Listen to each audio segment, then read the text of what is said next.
Question number 1, यदि मूलधन में 20% की कमी की जाए तो समय में कितने प्रतिशत की वृद्धि या कमी करनी होगी ताकि साधारण ब्याज में कोई परिवर्तन न हो यदि ब्याज की दर निश्चित हो। मूलधन में 20% की वृद्धि की जाए तो समय में कितने प्रतिशत की वृद्धि या कमी करनी होगी। एक कंडीशनल प्रश्न है मेरे भाई, और ये जो क्वेश्चन है वो प्रतिशत पर आधारित प्रश्न है।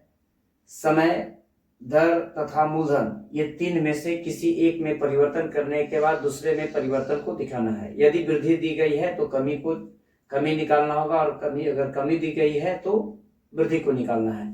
तो इस प्रश्न में मूलधन में 20% की कमी की गई है।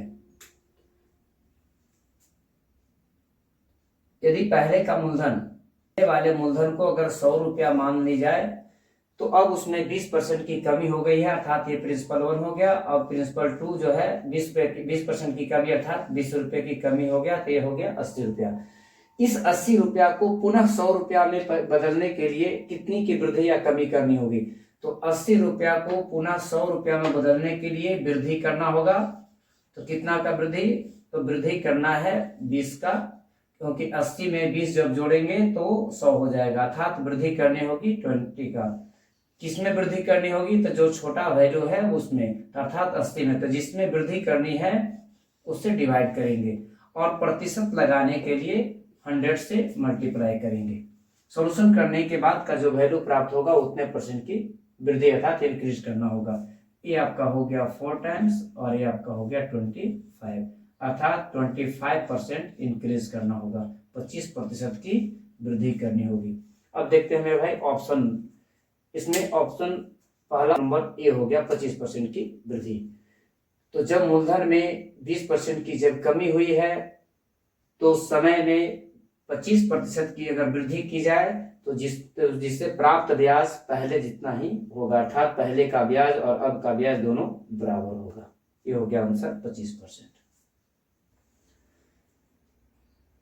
क्वेश्चन नंबर 2, यदि मूलधन बराबर रहे अर्थात मूलधन में कोई परिवर्तन न की गई है तथा दर में 40% की वृद्धि की जाए तो साधारण ब्याज को पूर्ववत रखने के लिए समय में क्या परिवर्तन करना होगा। मूलधन पहले जितना था उतना ही मूलधन है, दर में अर्थात रेट ऑफ इंटरेस्ट में 40% की इंक्रीज कर दिया गया है, तो टाइम में कितने परसेंट की डिक्रीज करनी होगी, क्योंकि जब समय, मूलधन, समय और दर किसी एक में अगर इंक्रीज करके अगर दूसरे को का मान ज्ञात करना हो तो उसमें हमेशा डिक्रीज करना होगा।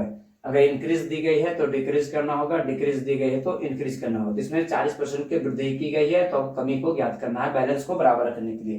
पहले जितना ब्याज प्राप्त होता था उतना ही ब्याज प्राप्त करने के लिए अगर एक में वृद्धि की गई है तो दूसरे में कमी करनी होगी।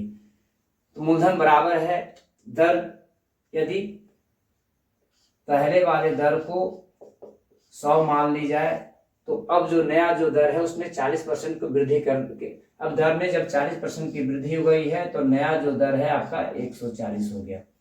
इस 140 को पुनः 100 में बदलना है, तो 140 में को 100 में बदलने के लिए कमी की करनी होगी। तो अगर कमी करनी है तो कितनी की कमी करनी है, तो 140 में यदि 40 की कमी कर दी जाए तो 100 के बराबर हो जाएगा, अर्थात पहले के बराबर हो जाएगा। तो कमी करनी है 40 का। कमी किसमें करनी है, तो 140 में। किसमें कमी करनी है, तो 140 में। तो जिसमें कमी करनी होगी मेरे भाई उस पर डिवाइड करेंगे, और प्रतिशत मान ज्ञात करने के लिए 100 से मल्टीप्लाई करेंगे। अब सॉल्यूशन करने के बाद का जो वैल्यू आएगा वो उसका आंसर होगा। ये आपका हो गया 22 जा 27 जा, अर्थात 200/7% डिक्रीज करना होगा। तो 200/7% की कमी करनी होगी, जिससे प्राप्त ब्याज पहले जैसा ही होगा, अर्थात पहले का ब्याज और अब का ब्याज दोनों बराबर होगा। तो अब देखते हैं ऑप्शन, इसका आंसर हो गया मेरे भाई ऑप्शन नंबर डी, 200/7% की कमी।